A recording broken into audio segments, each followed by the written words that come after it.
Large areas of Sindh still remain underwater, houses damaged or destroyed. More than 7 million people were affected by the floods here, and more than 1 million people still remain displaced. Oxfam is providing emergency relief to tens of thousands still staying in camps and is likely to have to provide support for many months to come. But funding is drying up. The crisis is far from over at the moment. People are still struggling to meet their basic needs of food, water, shelter, healthcare.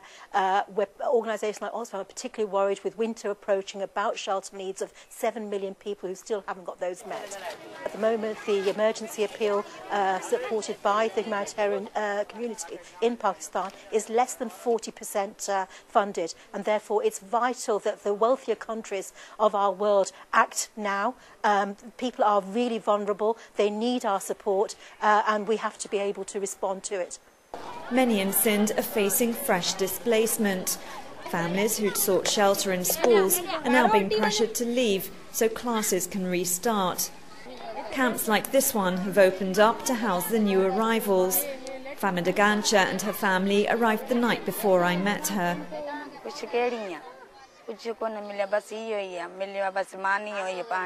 लट्टा कपड़ा अब कौन मिलिया है न कोई था मिलिया न कुछ कौन बस कंबल एकदम वाला इंगे सीए में मराउंदा पे आसा रपड़ी कोने को बस रे को रेलियों जे कि मावे चाय हम बारंगे से मारेंगे बस.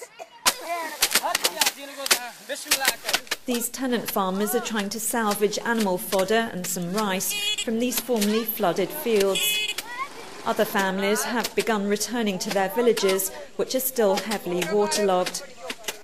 Naimet Ahmed and a group of other women headed back home, worried that others might take their land and possessions. Last year, she was awarded 4 acres of land under the provincial government's land redistribution programme, targeting poor landless women. She should have harvested her own crops from her own land for the very first time, but everything was lost in the floods.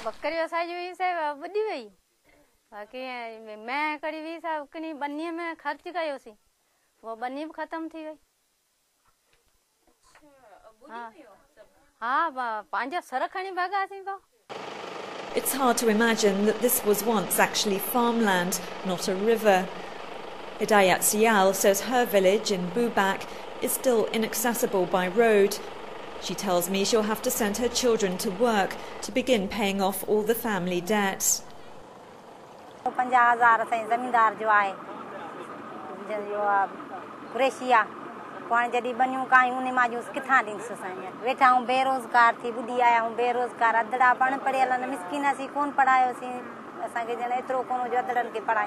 बस कर्ज बि मोटाईंदासीं बि छा कयूं पोइ हाणे बनियूं निकिरनि जॾहिं हींअर त चेट बि न निकिरंदो जॾहिं चेट खां पोइ कती निकिरे कती का अचे वरी चेट का अचे वरी उन खां वधीक ॿी का अचे त असांजो कर्ज लहे. This family is returning home, not knowing what they'll find or even if their village is still flooded. Unless there's more funding to support emergency and recovery programs, aid agencies like Oxfam worry that the poorest and most vulnerable in Pakistan will continue to suffer.